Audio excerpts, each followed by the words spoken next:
સુરતમાં ઠગાઈની વધી રહેલી ઘટનાઓ વચ્ચે લિંબાયતમાં કારખાનામાં કામ કરતા વિશ્વાસુ કારીગરોએ જ માલિક સાથે કરોડોની ઉચાપત કરી હોવાનો બનાવ પોલીસ મથકે નોંધાતા પોલીસે બંને કારીગરોની ધરપકડ કરી છે।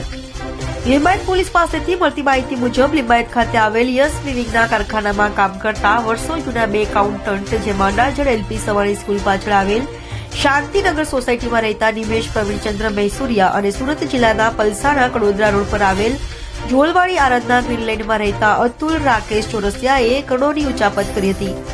વર્ષોથી કામ કરતા બે કારીગરોએ 1 કરોડ 37 લાખનો કાપડ બારોબાર વેચી માર્યું હતું, તો કારખાના માલિકે રૂપિયાની ઉઘરાણી કરતા બંને એકાઉન્ટન્ટે ઝેરી દવા પીએ આપઘાતની ચીમકી ઉચ્ચારી પોલીસ કેસમાં ફસાવવાની ધમકી આપી હતી, જેથી આખરે વર્ષોથી કામ કરતા બંને એકાઉન્ટન્ટો વિરુદ્ધ કારખાના માલિકે લિંબાયત પોલીસ મથકે ફરિયાદ નોંધાવતા પોલીસે બંને ઠગો નિમેશ મૈસુરિયા અને અતુલ ચોરસિયાની ધરપકડ કરી તેઓ વિરુદ્ધ કાયદેસરની કાર્યવાહી હાથ ધરી હતી।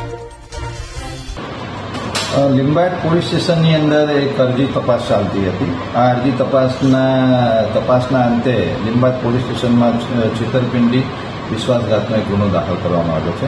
ગુનાની વિગત એવી છે કે જે ફરિયાદી છે વિઠ્ઠલભાઈ ગણેશભાઈ ધામલિયા, જે યસ વિવિંગ, સૂર્ય કિરણ વેવ્સ અને આરવી ફેબ્રિકેશન નામની 3 પેઢીઓનું એ મેનેજમેન્ટનું કામ કરે છે।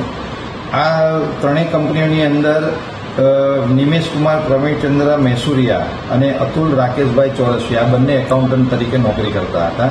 આ બંને એકાઉન્ટન્ટે કંપનીના ધ્યાન બહાર કુલ 5,966 ટાંકા કપડું કંપનીને જાણમાં રાખ્યા વગર બારોબાર એ લોકોએ વેચી નાખેલું હતું, જેની બજાર કિંમત જોતા 1,41,85,000 જેટલી કિંમત થાય છે।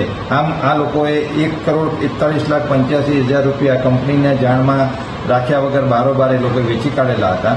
આ જ્યારે ફરિયાદી છે એમણે ઓડિટિંગ કરતા એ લોકોના ધ્યાનમાં આવેલું હતું કે આ બંને એકાઉન્ટન્ટે કંપનીની જાણ બહાર વેચેલું છે, તો એમને પૂછપરછ કરતા તો એ પોતાનો ગુનો કબૂલ્યો અને એમને 4,10,000 રૂપિયા પરત આપેલા હતા અને લખાણ આપેલું હતું કે બાકીનો પૈસા અમે એમને પરત કરવામાં આવશે, પરંતુ અવારનવાર માંગણી કરવા છતાં તેઓએ પૈસા પરત નહીં કરતા ફરિયાદીની ફરિયાદને આધારે બંને આરોપીને વિરુદ્ધમાં ગુનો દાખલ કરી કાયદેસરની કાર્યવાહી કરવામાં આવે છે।